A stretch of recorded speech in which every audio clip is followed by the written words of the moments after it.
En el marco del 12º Seminario Iberoamericano de la Artesanía, celebrado del 4 al 6 de mayo de 2022 en Salamanca, estado de Guanajuato, México, os invitamos a una experiencia fascinante, recorrer el que ha sido definido como el mayor escaparate de la genialidad y progreso humano, la Exposición Universal Dubái 2020, recientemente finalizada. Y lo haremos con la mirada puesta en el papel que ha tenido allí la artesanía. Soy Marga Crespo, diseñadora y directora de proyectos de la consultoría Innovarte España y colaboradora desde hace muchos años de la Comunidad Iberoamericana de la Artesanía. Nuestra presencia en Expo Dubái se debió a la invitación de Acción Cultural Española para la exhibición en el Pabellón de España de nuestro proyecto Continuadores Arte Vivo Andalusí. Antes de iniciar nuestro viaje, os propongo mirar a vista de pájaro el lugar donde se ha celebrado la Exposición Universal. Aquí está, la península arábiga. Dubái es uno de los 7 territorios que forman el país denominado Emiratos Árabes Unidos, cuya capital es Abu Dhabi. El descubrimiento de petróleo en 1966 supuso un gran cambio en esta región. En la década siguiente se formaron los Emiratos Árabes Unidos, dando término a su relación de dependencia con el Reino Unido. Su forma de gobierno es una monarquía constitucional federal, rigiéndose por la ley islámica, aunque en los últimos tiempos se están llevando a cabo algunas reformas para dar mayor papel a la ciudadanía. Dubái es el emirato elegido, designado, para atraer al mayor número posible de turistas, habiendo llegado a posicionarse en 2021 como la ciudad más visitada del mundo. Es una urbe nueva, construida entre el desierto y el mar, el paraíso de los arquitectos, que pueden realizar sus proyectos sin apenas limitaciones. Aquí todo es lujoso y exorbitante. En Dubái está el edificio más alto del mundo, la Torre Burj Khalifa, y el único hotel de 7 estrellas, el Burj Al Arab, entre otras proezas de la ingeniería y la arquitectura. La economía de los países árabes se ha sustentado, aparte de la explotación del petróleo, en la construcción, el comercio, los servicios financieros y el turismo, pero habiendo sufrido especialmente las consecuencias de la crisis financiera de 2007, que llevó al país a la recesión, y ante la evidencia de que tarde o temprano las energías alternativas y renovables van a sustituir al petróleo, durante los últimos años se están esforzando en diversificar sus fuentes de riqueza, invirtiendo ingentes recursos en energía solar y en investigación y desarrollo, entre otras cosas. También han trabajado arduamente con el fin de mejorar su imagen exterior, para lo cual pusieron en marcha una ambiciosa agenda de proyectos sociales y culturales que desembocó en 2013 con el compromiso de organizar Expo Dubái 2020, la primera exposición universal que se ha realizado a lo largo de la historia en esta parte del mundo. El evento se ha celebrado un año más tarde de lo previsto, debido a la COVID-19, inaugurándose en octubre de 2021 y concluyendo en marzo de 2022, y ha mantenido su nombre original, Expo Dubái 2020. Aprovechando los meses menos calurosos en los que las temperaturas son bastante agradables, la Exposición Universal de Dubái, perfectamente organizada, ha reunido a casi 200 países y ha recibido más de 25 millones de visitas, a pesar de no haber desaparecido la pandemia. Los Objetivos de Desarrollo Sostenible promovidos por Naciones Unidas han servido como fundamento ideológico de este gran evento.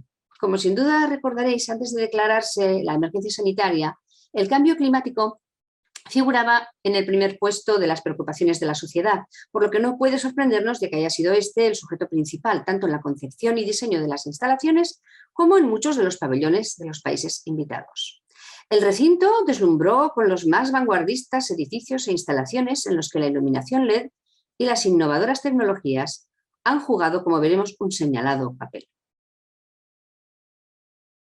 Aquí vemos el papel que han jugado los objetivos mundiales de desarrollo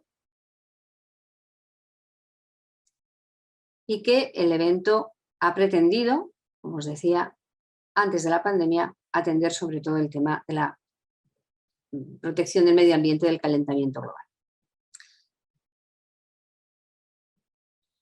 El recinto deslumbró con los más vanguardistas edificios e instalaciones en los que la iluminación LED y las innovadoras tecnologías de todo tipo han jugado, como veremos, un señalado papel.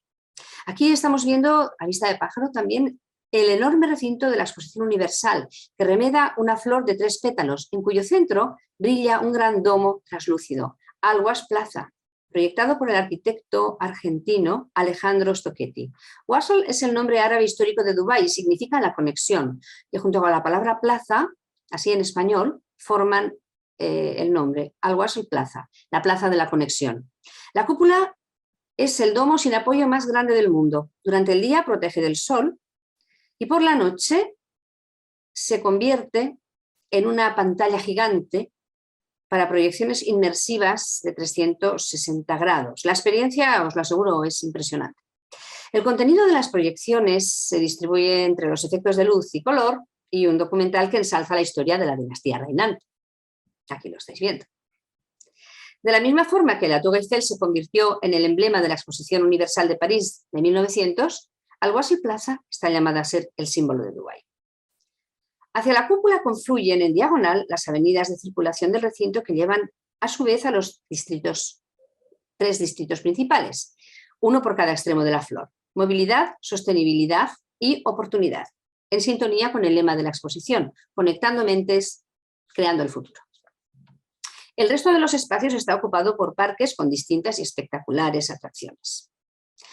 Aquí tenemos el distrito de la sostenibilidad, con sus árboles artificiales que proveían de fresco y de luz. En fin, son todas las innovaciones más vanguardistas estaban puestas aquí, en práctica. El distrito de la movilidad, un maravilloso edificio de Norman Foster y Partners, aquí lo vemos en su interior, o el distrito de la oportunidad, Misión Imposible, que se llamó así haciendo un guiño a la película Misión Imposible. Esta es Misión Posible, hecha por AG Architects, un poquito menos ambicioso como edificio, pero con un interior muy completo, lleno de contenidos.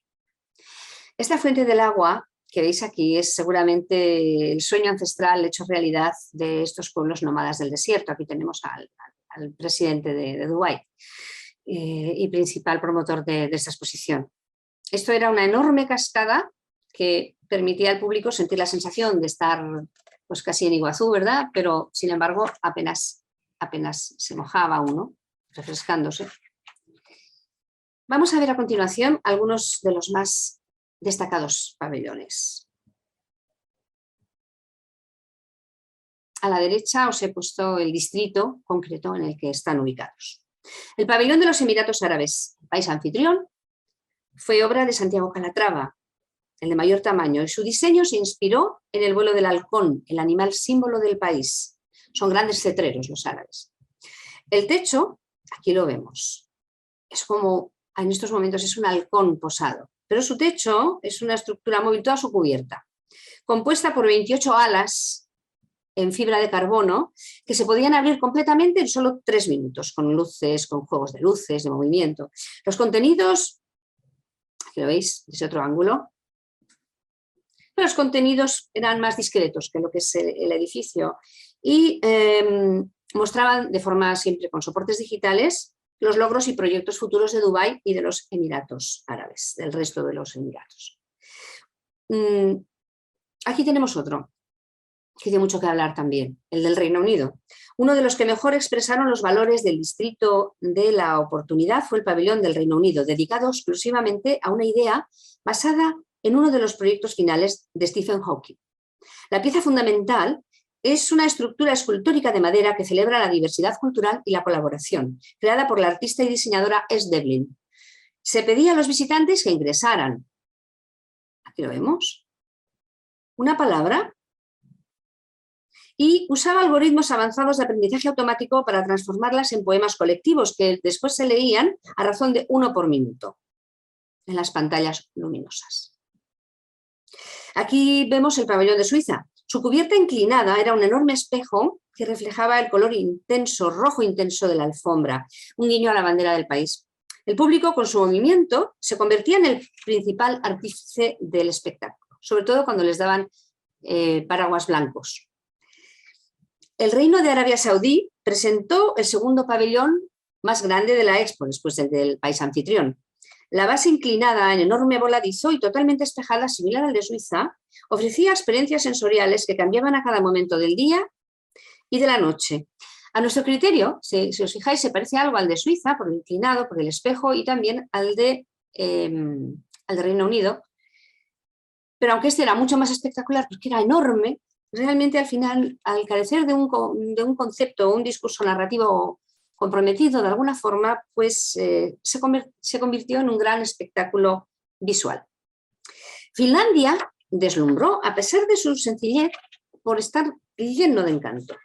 Tapado por una tela blanca tensada en alusión a la nieve finlandesa, recordaba también a las tiendas nómadas árabes. El sobrio interior reproducía la escala y la atmósfera de la naturaleza finlandesa, mostrando de forma elegante sus logros principales en innovación en materia de educación, cuidado de la naturaleza y tecnologías sostenibles. Es decir, utilizaron la tecnología de forma muy racionada, de manera que llegaba muy bien el mensaje. Con el lema «La belleza conecta a las personas», el pabellón de Italia mostraba una cubierta hecha con 3 cascos volcados que formaban la bandera tricolor, elaborados con un material compuesto por cáscara de naranja y granos de café. Las paredes exteriores eran cuerdas náuticas. La idea es convertirlo al término del evento en embarcaciones. Sus contenidos descubrían una interesante historia que abordaba los logros de Italia en diversos campos, incluidos, como no, el arte, la tecnología, la ingeniería y la sostenibilidad, sin disimular su interés por situarse entre los líderes del mundo en fabricación industrial 5.0, tal como quedó demostrado con la espectacular réplica del David de Miguel Ángel a escala real, que por cierto se convirtió en el elemento más visitado de toda la exposición. El pabellón holandés no fue un edificio en el sentido tradicional, sino un mundo en miniatura con su propio sistema climático temporal, evidenciando de paso la veteranía y maestría de los Países Bajos en el control inteligente de la naturaleza. Repleto de soluciones sostenibles, el pabellón producía agua, energía y alimentos mediante innovaciones que incluyeron una granja vertical en forma de cono, construido con materiales de construcción locales adecuados al clima seco de Dubái y muy caluroso. Dentro llovía. Con el lema Inteligencia para la Vida, el pabellón de España, nuestro país, situado en el distrito de la sostenibilidad, propuso una secuencia de conos de diferente base y altura que procuraba aire fresco de forma natural. La recreación de rutas legendarias y el español como idioma global se sumaron a otros contenidos relacionados estrechamente con la cultura andalusí y diferentes experiencias inmersivas relacionadas con los objetivos de la Agenda 2030 para el desarrollo sostenible, entre las que destacó este que veis aquí, el premiado Bosque de la Inteligencia. La estructura de los conos pensamos que se reutilizará para construir una escuela en África. Antes de iniciar nuestro recorrido, ir tras la pista de la artesanía en Expo Dubai 2020, os quiero hacer una pequeña reflexión. Como veremos más adelante, en las primeras exposiciones universales que tuvieron lugar a principios y ya la más importante, que fue la de Londres a mediados del siglo XIX, las poderosas naciones que las organizaban se permitían presentar a los demás países del mundo según sus criterios. A partir de un cierto momento, sin embargo, ya el diseño de los pabellones y de sus contenidos no corrieron a cargo del anfitrión, sino que fueron responsabilidad de los países presentes, quienes, por supuesto, aprovechaban y aprovechan la ocasión para mostrar sus puntos fuertes y mejorar su imagen exterior, pero siguiendo las tendencias del momento y los criterios y prioridades de sus gobiernos.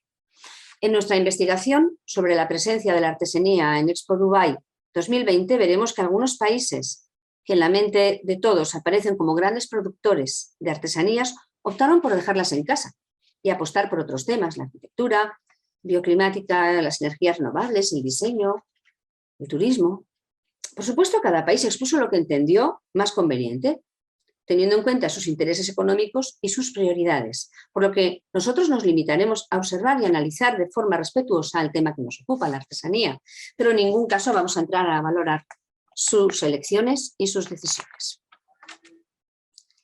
A lo largo de nuestro recorrido veremos que en algunos casos, ya estamos aquí viendo la artesanía, ¿verdad?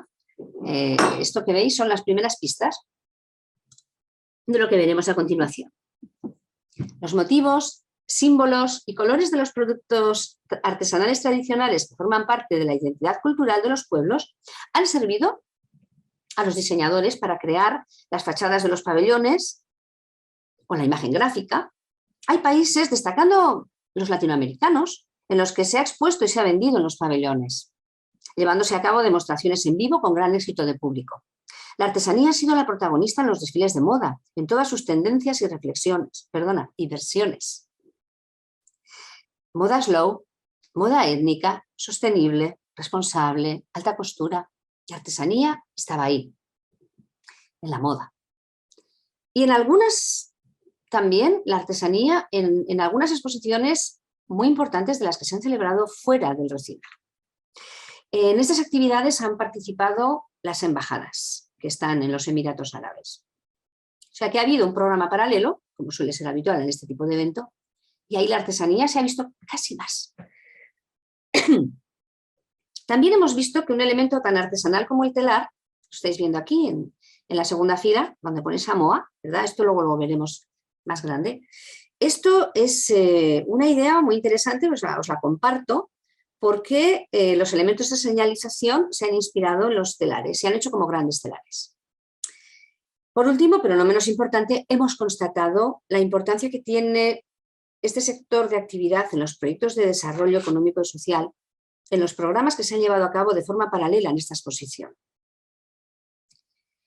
La pandemia que se declaró cuando se estaban concluyendo estas instalaciones y que, como bien sabéis, ha causado estragos entre los colectivos de artesanos más vulnerables, como los pueblos indígenas y los habitantes de zonas rurales, con especial incidencia en las mujeres, han cobrado un gran protagonismo en esta última fase del proyecto, de la exposición. En los contenidos. Ahí hemos visto a la artesanía en el centro de muchos proyectos. Y ha estado en el centro también de los debates. La mujer, la artesanía, lo que nos ocupa en este seminario, han sido protagonistas en la exposición. Pero digo que la pandemia ha tenido mucho que ver. Vamos a ver un pabellón de un país que Brasil ofreció una experiencia sensorial mediante una estructura cúbica de acero apoyada sobre pilotes y bañada por un espejo de agua, cubierto por una membrana translúcida en la que se proyectaban paisajes. Todo estaba sobre el agua. Había mucha música, imágenes. Apenas vimos rastro de la artesanía. Costa Rica. Costa Rica tampoco vimos mucha artesanía. Dio una imagen muy moderna, con el lema "Disfrute de pura vida, la vida más real", puso de relieve sus logros en desarrollo sostenible, donde son verdaderamente fuertes. Energía renovable, deforestación invertida, presentando, eso sí, algunos productos hechos con materiales reciclados en los que se ponía en evidencia el diseño por el que están apostando. El Salvador tampoco se vio mucho, quitando el color azul del índigo, información que me dio Rina Renja, se la agradezco, este color azul. Parece ser que además ella algo tuvo que ver, enhorabuena, pero no había demasiado de artesanía. Con todo les dieron un premio porque hicieron una presentación muy bonita, inmersiva, ¿sí? Muy ingeniosa, estuvo muy bien. El pabellón de Chile, fue algo llamativo por su color, pero al final su volumetría simple de brillante color rojo tenía la particularidad de estar fabricado en nanocobre, sirvió como lanzadera de una selección de proyectos tecnológicos. Aquí la presencia de la artesanía corrió a cargo de una intervención artística patrocinada por el Banco de Chile, que llevó la magia del desierto florido de Atacama a Dubái con las más de 8.000 flores de hojalata y aluminio reutilizado que habían sido elaboradas a mano por artesanos de Iquique. El pabellón de Uruguay, de Argentina, también mostraron las bellezas naturales y parecía un poco más un reclamo turístico, que la artesanía no se vio mucho. En Panamá vimos una pequeña muestra de cerámica precolombina y lo que sí destacó fue, veamos, espero que se vea bien, voy a ponerme aquí abajo, no sé si se está grabando esto bien así, porque quiero que veáis las molas que adornan esta cazadora vaquera. Esto tuvo lugar en un en el Westin Dubai Marina, en un lujosísimo hotel, un desfile muy exitoso de moda panameña. También la mayoría de los países latinoamericanos y de otras partes del mundo presentaron estos desfiles, como os he dicho antes. Paraguay sí que hizo gala de sus artesanías. Aquí los veis por fuera, este tipo de pabellón era un pabellón alquilado. Alquilado, quiere decir, no sé en cuánto se lo dejarían, ¿verdad? Seguramente muy barato, porque esto tuvo muchas subvenciones. Pero cada uno lo decoró a su forma las fachadas. Veremos que hubo uno que, utilizando el pabellón estándar, hizo algo muy notable y fue precisamente México. Paraguay, sin embargo, en el interior, a diferencia de otros, sí le dio importancia a la artesanía. Toda la parte cultural, el calor, las texturas, se la cedió a la artesanía. Aquí estamos viendo un magnífico mural del artista Coqui Ruiz sobre la recolección de los frutos de la tierra, que simbolizaba la rica producción agrícola del país. También vimos una exposición de diferentes tejidos tradicionales hechos también por mujeres indígenas. El pabellón de Colombia, en el que tuvieron la osadía de poner un desnudo de escultor. Ay, no me acuerdo el nombre, me vais a perdonar. ¿Cómo es posible? Bueno, cosas del directo, luego me viene. Aquí tenemos, por lo demás, era un pabellón alto, construido de forma un poco, vamos a decir, como un poco fría, donde la parte cálida corrió a cargo de las artesanías. Ahí sí, Artesanías de Colombia participó Botero, con la exposición y venta de 187 artesanías, entre las que destacaron los sombreros guayú, volteado, los jarrones de huerregue, las máscaras de carnaval, chivas, guacamayas, etc. También se mostraron en grandes pantallas y fotografías, vídeos y fotos alusivos a los oficios tradicionales colombianos, sus artesanos, paisajes, procesos de elaboración.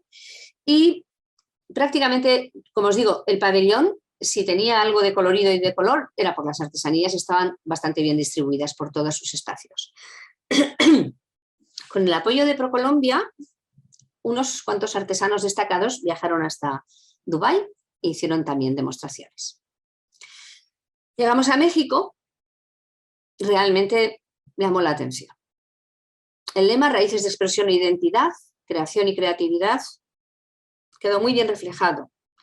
Destacó su uso original y acertadísimo de la artesanía, sobre todo en su celebrada fachada Tejiendo Vidas, dirigida e intervenida por la artista plástica Betsabe Romero, y que habían realizado las bravas tejedoras de Etzaltlán. No lo sé decir, lo voy a intentar decir bien. Etzaltlán, Jalisco. Contó el pabellón mexicano con exposiciones inmersivas. Esta es la red. Fijaros de qué forma ingeniosa estaba unida. Ahí estoy yo, muy feliz. Pocas fechas antes de ir a Guanajuato, pues veis cómo está enrollándose a lo que es el pabellón estándar, pero eso se podía tocar. Por dentro se llevó un premio, de hecho, se llevó el premio de oro al mejor diseño de un pabellón de estos rentados, ¿no? Ahí lo pone. Los elementos de la artesanía estaban muy repartidos y muy bien. Luego había una serie también de espacios en los que se ponía de relieve la mariposa monarca, lo que es las pirámides, la fauna, la flora. Y luego un restaurante con una gastronomía que se consideró casi de los que había casi que guardar cola. Muy bien. La tienda, la decoración de papeles de fiesta estaba por todas partes, y la presencia de México fuera del recinto, también muy notable, pues que al término de la exposición universal, se inauguró, junto con la Casa del Artesano de Abu Dhabi, la gran exposición Entrelazando Culturas, con la que se estaba celebrando también, se celebra porque todavía está abierta, el 50 aniversario de Fomento Cultural Citibanamex y los 25 años del programa de apoyo a los grandes maestros del arte popular. El pabellón de Perú diseñado por Prom Perú bajo el concepto Perú atemporal, también fue muy visitado. La artesanía estaba profusamente mostrada y presente. Su fachada estaba revestida por una lona. En este caso era una lona estampada, no era algo que se pudiese tocar, pero representaba el detalle de un tejido artesanal peruano.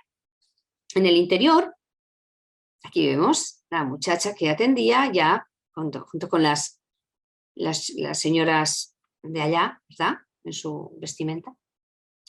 Pues llevaba detalles artesanales. En su interior tuvo mucho de didáctico, la comida, el gran punto fuerte que en estos momentos, ¿verdad?, Perú tiene. No solamente es la artesanía, es también la gastronomía, los paisajes atractivos turísticos. Había pantallas gigantes, paneles y mesas en los que sus diversos aspectos de la vida artística y cultural quedaban muy explicados, como veis, en varias lenguas. Hicieron un esfuerzo de comunicación notable, era, como os digo, un pabellón didáctico en el que aquí vemos la mesa de las comidas y ahí veis unas pantallas, los más importantes cocineros del país estaban dando recetas y debajo, fabricadas en papel maché muy bien, de forma muy realista, pues las comidas y los puntos de donde se cultivan, ¿verdad?, en el Perú. Aquí lo vemos, muy ordenado y limpio, estaba muy bien. La artesanía estuvo bien también en Perú, muy bien reflejado. Más de 150 pymes artesanas y una alta representación entre ellas de enseñas de moda y artesanía. Un panel muy simpático dedicado a los sombreros, en los que se explicaba que unos eran para casados, otros para solteros, de viudas, de las diferentes regiones del país. Exposiciones y demostraciones de artesanos, y aquí este señor que es José Miguel Valdivia, aquí estoy con él comentando esta iniciativa que tuvo una artesana de Cuenca en Arequipa. Bordaron estas túnicas de lo que se llama moda modesta y que, como sabéis, en los países árabes goza de mucho éxito. Realmente eran muy elegantes y muy bonitas. Me ha dado bien ganas de comprar una. Y bueno, aquí están las usuarias de este tipo de ropa comprando artesanías. Los peruanos no perdían el tiempo y vendían directamente. Turkmenistán repite lo mismo, un tema artesanal, la alfombra, en su fachada. También la tienen en su bandera y en el interior.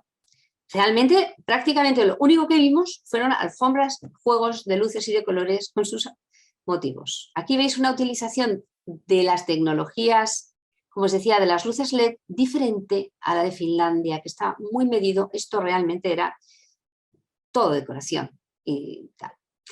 Japón también utilizó la artesanía un poco a la manera de México, ya con textura, es decir, no era una lona impresa, pero claro, Japón tenía un presupuesto altísimo, hizo algo espectacular, fue uno de los también considerados de los mejores.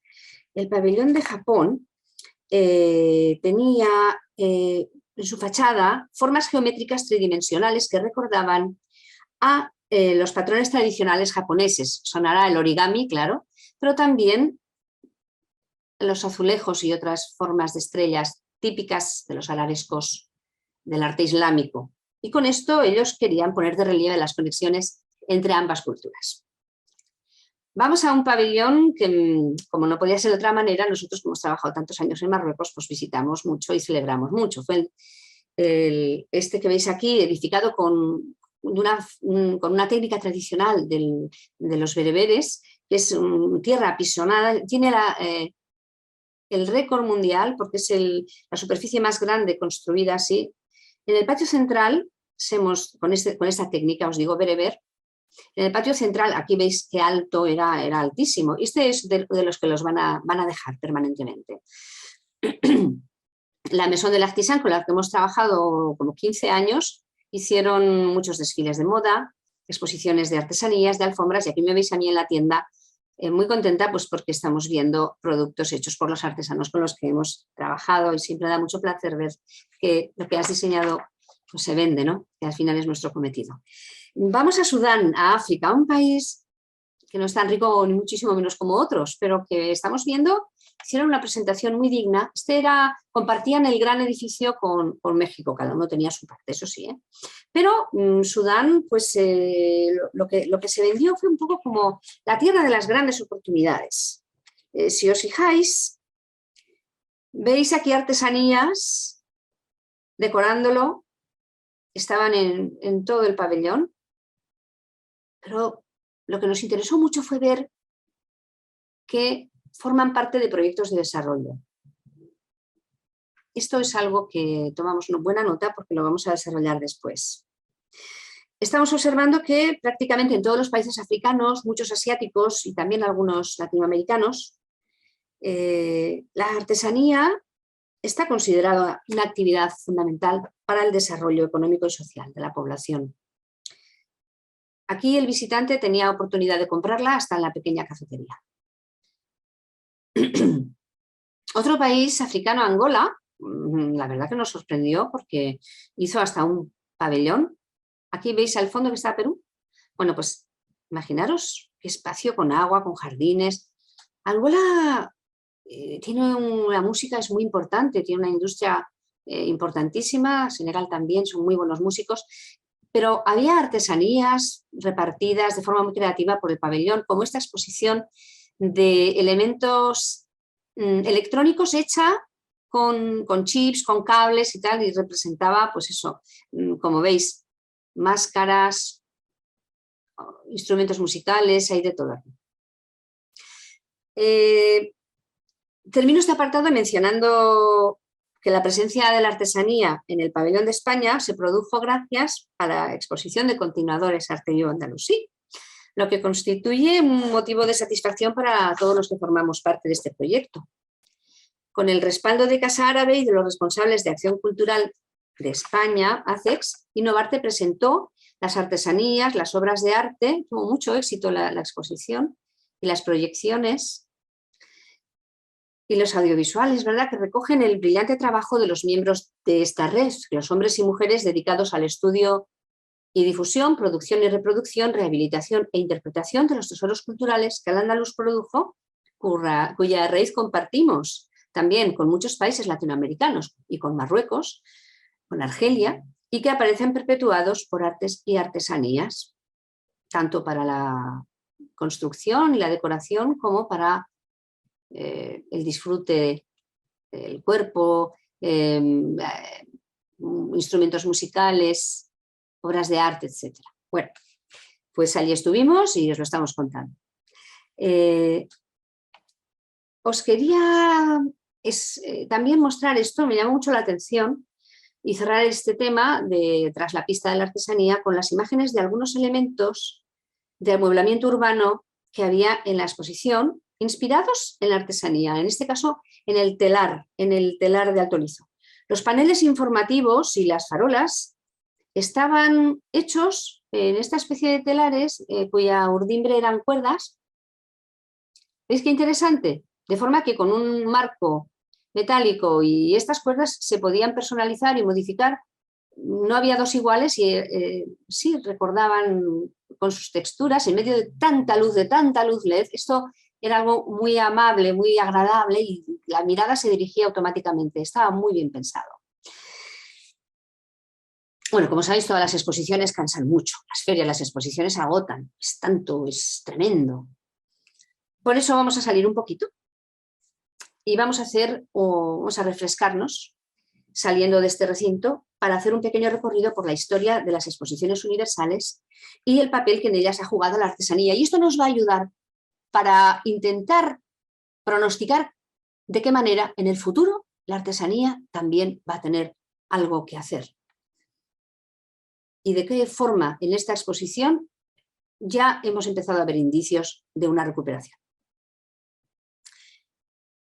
Bien, como sabéis, esto no es la primera vez que lo pensamos todos y lo hemos estudiado y lo hemos vivido. La artesanía se empieza a morir, por decirlo así, empieza a tener problemas, sufre su primera crisis, como lo queramos decir, a finales del siglo XVIII, en la época de la primera revolución industrial.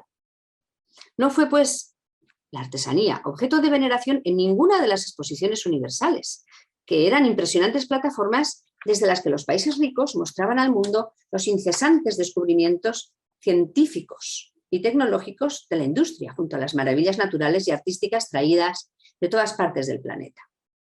Y aún así, o precisamente por ello, en las más sobresalientes exposiciones universales, fue la protagonista. Vamos a ver, por ejemplo, en la Gran Exposición de Londres de 1851, vemos que surge, entre otras tendencias, una muy importante, el alambrismo. Esta es la exposición, la Gran Exposición de Londres de 1851. Perdón. Bajo el título de Gran Exposición de los Trabajos de la Industria de todas las Naciones, a diferencia de la que acaba de concluir Expo Dubai, fue Inglaterra la que construyó los pabellones y los decoró. Los países no tuvieron la opción de mostrar lo mejor de su historia, de su cultura o su actividad. Todos fueron diseñados y sufragados enteramente por el gobierno británico, por el imperio victoriano.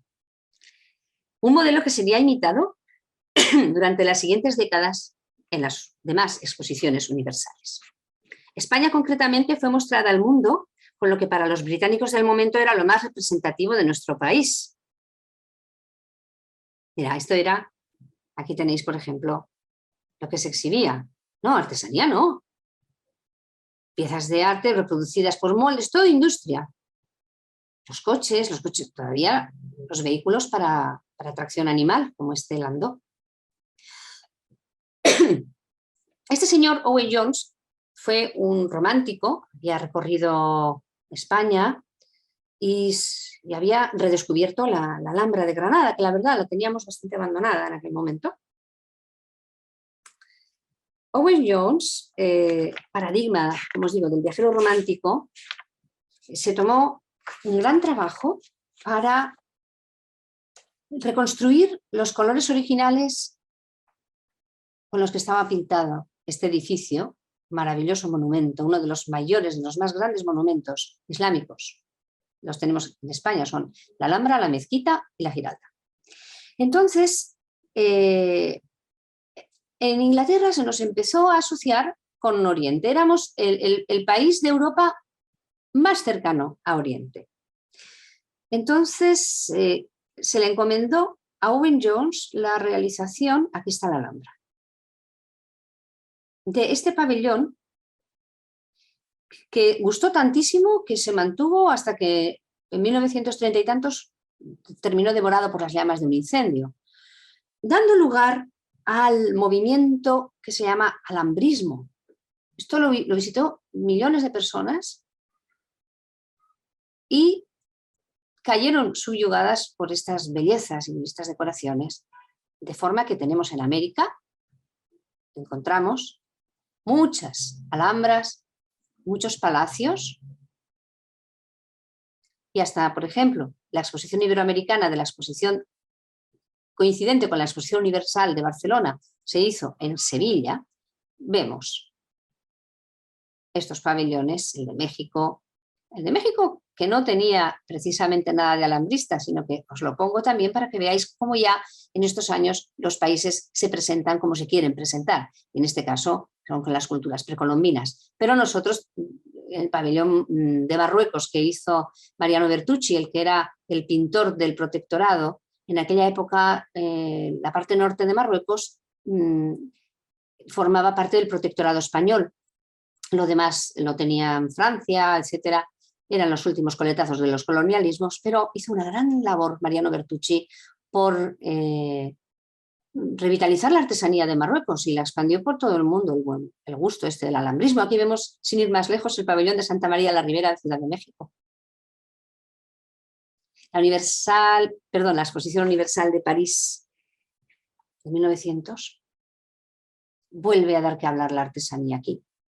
La artesanía se convierte otra vez en el instrumento para que pensadores, artistas, diseñadores hagan sus manifiestos y cambien el curso de lo que parece que la industria estaba por la labor de hacer, que era que todo se pareciera.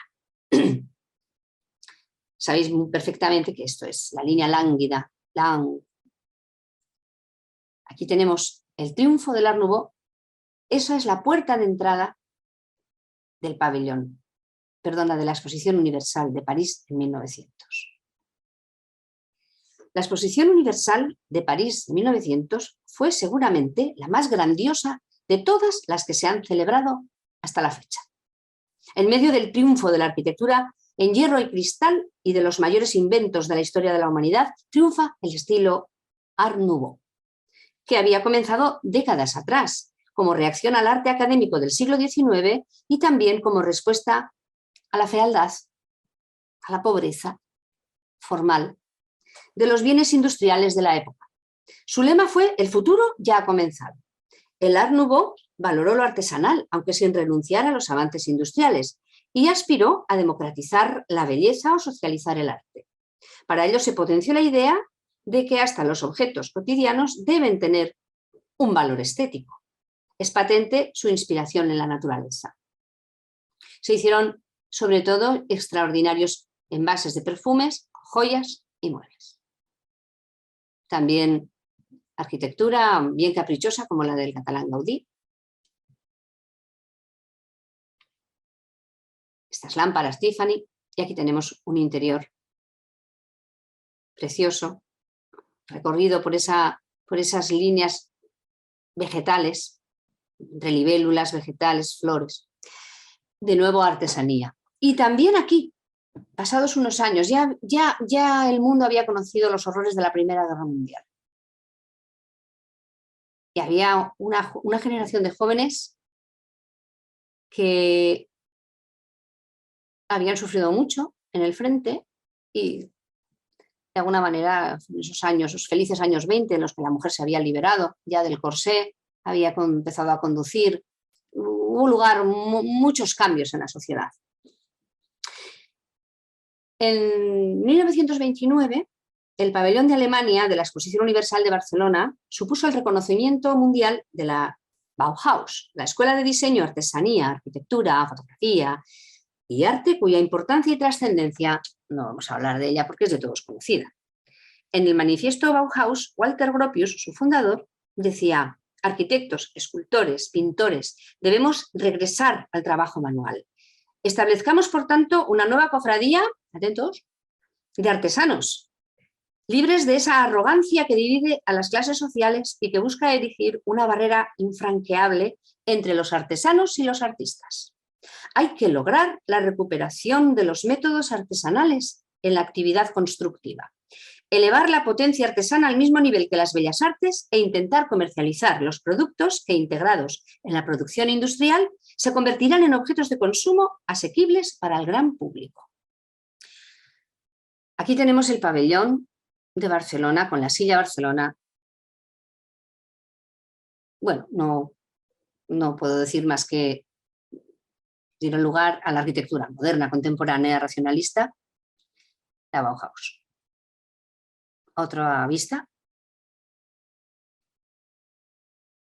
De vuelta a Dubái.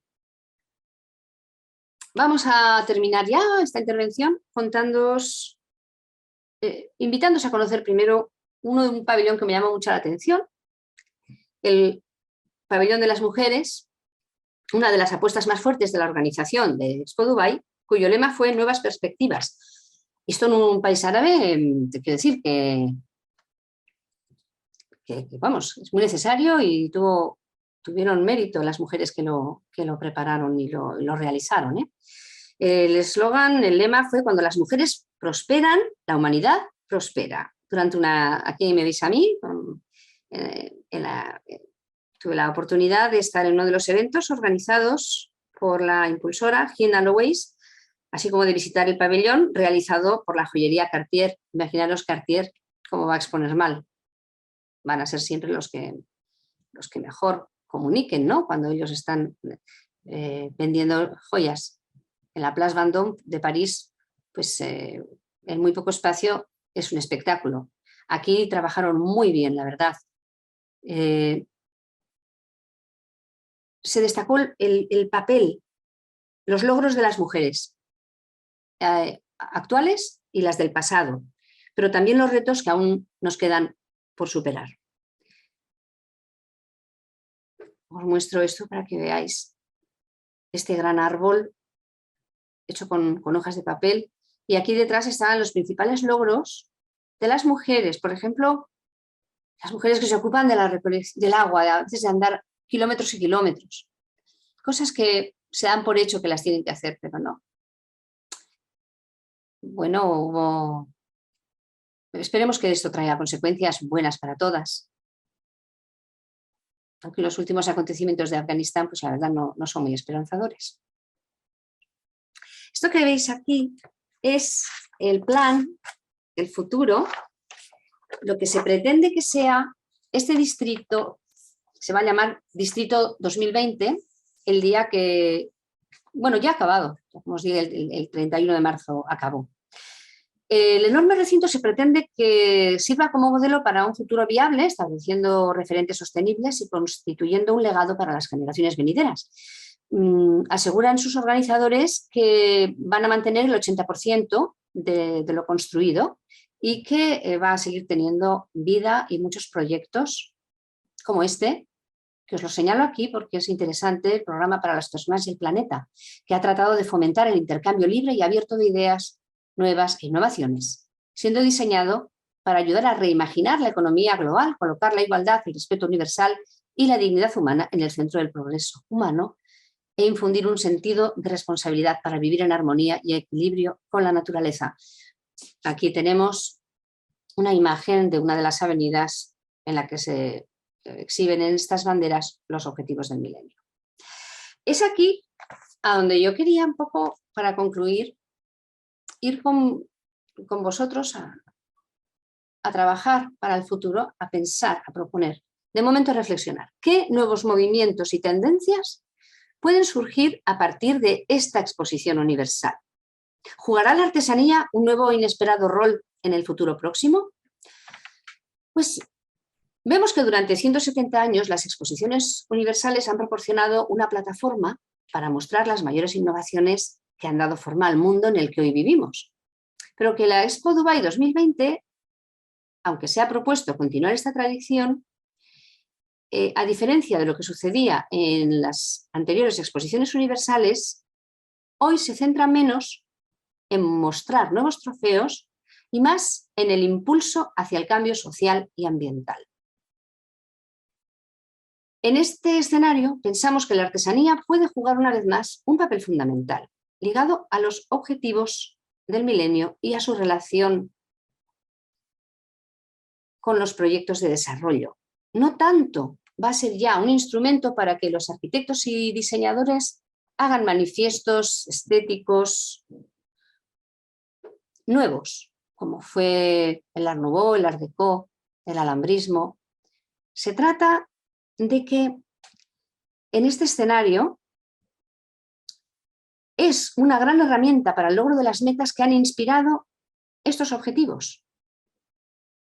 Yo aquí os he puesto este esquema en el que en Innovarte nos inspiramos para realizar nuestros proyectos en el sector de la artesanía. En esta imagen podéis ver y podéis leer los impactos positivos de la artesanía en el logro o para el logro de los objetivos de desarrollo sostenible en sus dimensiones económica, social, medioambiental y cultural. Son muchos. Es un gran instrumento. Así que en la confianza de que el futuro próximo nos dé la razón, yo os animo a aunar esfuerzos y a reforzar los lazos de esta comunidad iberoamericana de la artesanía, poniendo en práctica el lema de Dubái, de Expo Dubai, que era conectando mentes, creando el futuro. Por lo tanto, vamos a reflexionar porque se ha abierto el camino nuevamente para que la artesanía sirva para hacer un mundo mejor, empezando por aliviar la situación crítica en la que han quedado muchos productores y productoras, especial atención siempre a la mujer, pueblos indígenas, poblaciones que están aisladas de los centros más desarrollados, personas que tienen la agricultura y la artesanía como única forma de vivir. Hay que ayudarles, los gobiernos tienen que entenderlo y nosotros los técnicos y las personas que estamos trabajando en este sector tenemos que ver las oportunidades que se han abierto. Os digo, importante el medio ambiente, fundamental, pero es que la artesanía puede hacer mucho por el medio ambiente. Todos los objetivos del milenio y cualquier otra buena teoría para la humanidad, que no tiene por qué ser solo esa, va a encontrar en la artesanía su mayor aliado. Bueno, ha sido un placer. Espero que esta grabación haya podido expresar con claridad algo tan complicado como es una exposición universal y nada, seguimos en contacto y os mando un gran abrazo a todos.